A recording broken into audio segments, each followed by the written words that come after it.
ఇక్కడ ఈ organs of గవర్నమెంట్‌లో మనకి 3 టైప్స్ ఆఫ్ ఆర్గాన్స్ ఉంటాయన్నమాట గవర్నమెంట్‌లో. ఫస్ట్‌దేమో లెజిస్లేచర్ అండ్ సెకండ్‌దేమో ఎగ్జిక్యూటివ్ అండ్ థర్డ్ చూసుకుంటే జ్యుడిషియరీ.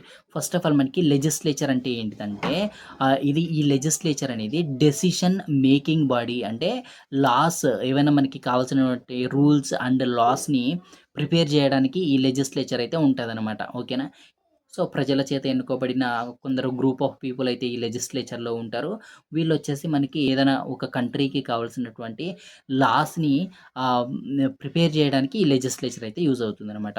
ఇక్కడ ఎగ్జిక్యూటివ్ తీసుకుంటే ఏవైతే ఇక్కడ లెజిస్లేచర్‌లో లాస్ ప్రిపేర్ చేస్తారో, ఆ డెసిషన్స్ తీసుకుంటారో వాటిని అమలుపరచడానికి మనకి ఈ ఎగ్జిక్యూటివ్ బాడీ అనేదైతే అవసరమనమాట. జ్యుడిషియరీ. ఈ జ్యుడిషియరీ అంటే systems of courts that interprets the law. అంటే ఇక్కడ ఈ లెజిస్లేచర్, ఎగ్జిక్యూటివ్ చేసినటువంటి లా ఏదైతే ఉందో అవి కరెక్ట్‌గా ఉన్నాయా లేదా? చెక్స్ అండ్ బ్యాలెన్స్ అంటాం.